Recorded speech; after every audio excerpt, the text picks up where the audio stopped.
the SIU releases more details about the Thunder Bay Police response to the death of a 21-year-old Bearskin Lake woman. Good evening and thank you for joining us. The Special Investigations Unit is clarifying the reasons behind the 911 calls that happened before Jenna Otsberg's death. The SIU is looking into whether there was any criminality on the part of the Thunder Bay Police after officers did not respond to the first 911 calls. Vasilios Bellos is following the story and joins us in studio with the details. Vasilios. Thanks, Mitch. Otsberg's death happened the morning of December 30th.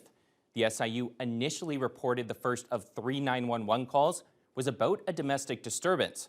The Police Association then called on the SIU for more transparency, and the agency has now cleared up some of the details by confirming the initial call was not related to violence involving Otsberg. Ontario's Police Oversight Agency has released more information about the 911 calls that came in before the death of a Thunder Bay woman. I wish they would have been, as transparent as they were in this release as they were in the first release. It's regarding the death of 21-year-old Jenna Otsberg, whose body was found early on December 30th. The SIU first alleged an initial 911 call to the residence on Ray Boulevard was about a domestic disturbance, with a second call then coming in to cancel the first request. Police didn't respond either time. The agency has now clarified that after reviewing the recordings, the first call was not in relation to violence in the home involving Otsberg. Thunder Bay Police Association President Colin Woods says the fallout from the SIU's first release was challenging for members. Really frustrating and kind of disheartening that so many people from the public jumped on us to, point the finger and say that something bad happened without knowing all the facts. And the general public, I could get it. Not everybody likes the police, and that's fine. The SIU released a statement Thursday updating their findings, saying, quote, "The caller had contacted police to report that the woman was an unwanted visitor at her home, as there were court conditions that she and the caller's son were not supposed to be around each other. The caller was concerned that her son could be arrested for breach of the conditions, and she asked the police to remove the woman from the home.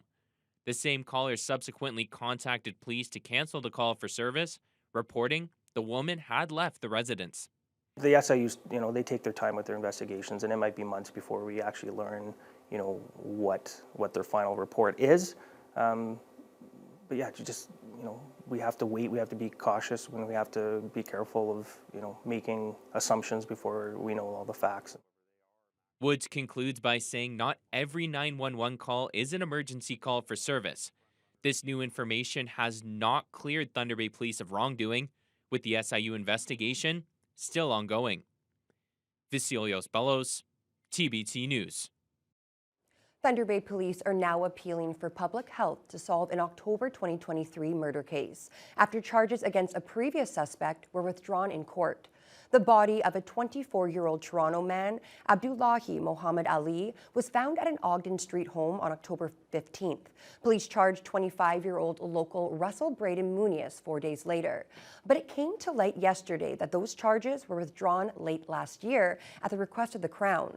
Police are now asking members of the public who may have interacted with anyone in the area of Ogden and Prince Arthur Boulevard on Sunday, October 15th, between 6 and 7 a.m., or anyone with surveillance video from that time, to reach out. Tips can also be submitted anonymously through Crime Stoppers. The federal leader of the official opposition is making another trip to Thunder Bay. Conservative Party leader Pierre Poilievre will be in town this evening to once again criticize the Liberals' carbon tax. After 8 years, life costs more, work doesn't pay, housing costs have doubled.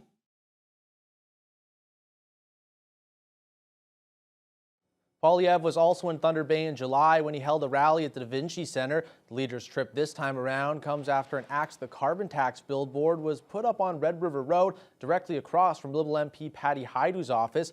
Poilievre will meet with local media at the site of the billboard. We'll have the full story on his visit on our 11 p.m. newscast, including comments from both Poilievre and Haidu. The family of a woman who died after a Fort Frances nurse altered her prescription is speaking out against the hospital where she died. They're saying a full-page ad taken out by the hospital to address the controversy is deeply offensive. Lee Noonan has more.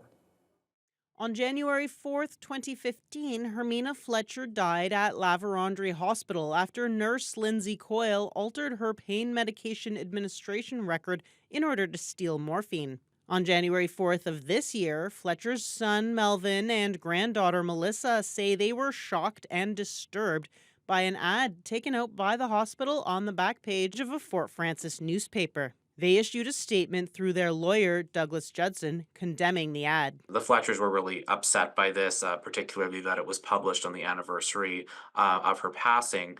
But they also have questions just about the content of the ad, which appears to take issue with public statements that may have been made in relation to the criminal prosecution of Lindsay Coyle. The ad, which is formatted like a media release, takes issue with, quote, anonymous messages and social media postings suggesting that at least one person at Riverside Healthcare was aware of the issues relating to the theft of narcotics prior to the identification of the discrepancy. The hospital categorically denies that suggestion, and they state they want to assure the community of their commitment to transparency and a high quality of care. According to Judson, his clients view the ad as an attempt to discredit concerns they and others have expressed regarding the facts that came to light in court. Coyle pleaded guilty to criminal negligence causing death last August and is expected to be sentenced on Tuesday. I think that there is an opportunity here for people involved in the hospital to provide a bit further clarity on what exactly happened, on whether there are other people whose care was impacted, and that would allow the community to move forward with more confidence in local healthcare. In a written statement to TBNewsWatch.com, the hospital apologized to the Fletchers for the timing of the ad and encouraged anyone with concerns about patient care to contact them directly. Lee Noonan, TBT News. A Fort Frances teenager has been charged with making a bomb threat against the Fort Frances High School on Wednesday. The 19-year-old was arrested by Rainy River OPP yesterday afternoon and was held in custody until a court appearance today. That threat was the second made against the high school this week. A youth suspect was identified in connection with another incident last Sunday. Newly elected Ontario Liberal leader Bonnie Cromby has begun laying out her priorities. This after Cromby officially stepped down as the mayor of Mississauga this week. CTV's Siobhan Morris has the story. Make sure you see her. It's goodbye to Mississauga City Hall, Bonnie Cromby's professional home for more than a decade. It's a bittersweet time, but I'm at peace. Now Cromby's dedicating herself full-time to trying to build back Ontario's fledgling Liberal Party. She enters the arena with a lot of curiosity and anticipation. A leadership full of possibility and challenge. Take advantage of the name recognition she has, her familiarity with media, and her ability to get under the skin of the Premier. Get in the story. Cromby intends to spend a lot of time on the road. I want people to get to know me and who I am as a person and what I stand for. And my values and liberalism and how we have evolved. It will mostly happen away from Queen's Park. The Liberal leader doesn't have a seat on the opposition benches. It would be preferable if there were a seat in the legislature, I would run. But only if the seat makes sense. Don't worry about it in the early going. Former Progressive Conservative leader John Tory was without a seat for much of his tenure leading the opposition. He doesn't see much value in Cromby focusing her time and energy at Queen's Park. Go and talk about housing and inflation and healthcare in London and Sudbury and Ottawa and Kingston. You know, go do that and meet the people there. Go to the media there. You know, get a good candidate there. And fundraise to be able to hire staff, advertise, and stock the party's war chest. Money doesn't guarantee you electoral victory. A lack of money almost certainly guarantees you electoral failure. Cromby is prioritizing fundraising to knock out the PCs. We're being out fundraised 10 to 1. And I think it's vitally important that we be prepared to fight in the next election. That election is set for 2026. Northwest Region OPP are continuing to push the message to not drive while intoxicated. The police force has compiled the data from the festive ride programs from the holiday season, and Constable Matt Foster has the details. Of 2,556 ride programs throughout Northwest Region. Throughout those ride programs, 19 warn range suspensions were issued, 156 total charges impaired operation and blood alcohol concentration above 80 plus were issued across Northwest region. Those 156 total charges were laid against 88 drivers, which was one less drivers than during the 2022 Festive Ride campaign. Foster says they were hoping to see a big drop in the impaired driving numbers with all the warnings about ride programs being set around the region, but that just didn't happen. Foster is urging people to think first and create a plan to get home safely. If you're, having a night out, which is fine, enjoy yourself. However, if you do decide to do that, then it's very important to make sure you have a sober driver a sober designated driver. If you're, within the city where there's taxis, or if you're somewhere where there is a taxi, then, a taxi or a specific designated driver is the way to go. Do not drive impaired. It's not worth it. Many Thunder Bay shoppers have been wondering what's going into that new retail development, which is under construction in front of the Superstore. The building along Carrick Street will have two tenants, a Tim Hortons and a local insurance office. Officials with the developer Thompson Centers say the new Tims will occupy around 1/3 of the building, while the other 2/3 will house the new local branch for Westland Insurance. Westland took over Gillen's Insurance a few years ago. The local branch on Red River Road has 23 staff members. Branch manager Claire Kemp says their current location just doesn't have enough parking for staff or clients, and they're looking forward to the big move to the intercity area. Oh, we're super excited. Going over into a more central location is a dream that we've had. So the Westland office in the North Core is going to close, and we will reopen same day in the new office right downtown central with Superstore and the mall there. So this will give us a place where our clients are probably already shopping and that we're right there to help them when they need us.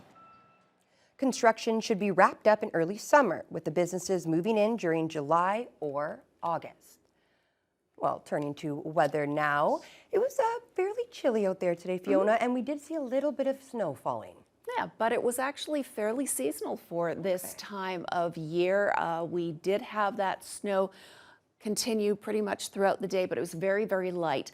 Now, temperature-wise, not a lot of movement. We had a low of -12, which was actually reached this morning, late in the morning, and a high of -10, which is what we reached in the overnight hours. So things actually got a little bit cooler, but only very slightly so, just a couple of degrees. The big story was the wind chill, -20, is as cold as it has gotten, and winds have been fairly light from the northeast, 7 to 18 kilometers per hour. Now, if we take a look at what's been moving through, we've had a little bit of snow, as you can see, and as you probably saw if you were out in it today, through Thunder Bay, but the brunt of it is heading south of us and is going to be moving into southern Ontario and southern Quebec, and it's going to be quite extensive. At this hour, we've got a lot of cloud cover in Fort Frances. Temperatures really didn't move at all today as well. They had a low of -16, a high of -14. Right now, sitting right in the middle at -15, and wind chills of -23. Up in Red Lake, the wind chills were quite brutal last night. -33 is what it felt like in the overnight hours. At this time, they're sitting around -25 under partly cloudy skies. Similar temperatures into Pickle Lake and eastward into Armstrong, Greenstone. Wind chills are also sitting around -24. They did have periods of snow for part of the afternoon, for about 4 hours, but right now just a lot of cloud. And snow has just moved into the Sioux in the last 4 hours. They're sitting at -6, and that's pretty much where they've been sitting most of the day, between -7 and -6. Right now, though, the winds have been picking up and the wind chill has becoming more of an issue. Right now, it feels like -15. Here in the city of Thunder Bay, we don't have to worry about alerts, but there are extreme cold warnings to the west. We've got areas of Big Trout Lake, Pickle Lake, Red Lake, Sioux Lookout that could see wind chills hitting near -45 for tonight and possibly into tomorrow. For Thunder Bay, we are looking at a low of -16 and wind chills of -24. Any lingering flurries will taper off this evening, and then we'll be left with partly cloudy skies. But this is just the beginning. We have temperatures continuing to fall throughout the weekend, and although we don't have any warnings, wind chills will reach the high 20s, -27, -28 during the day. And at night, well, we are looking at -30s for the weekend and possibly even colder heading into next week. And I'll have more details on that later on in the news hour. That's definitely very cold. I know That the is cold. skiers are happy for the snow, but I don't think we're very happy for the -30. Probably not. Not very nice. Well, thank you, Fiona. Well, as for national news, we'll have details on the strike in Yemen on Houthi targets, which involved Canada and the U.S. Don't go anywhere. We'll have more.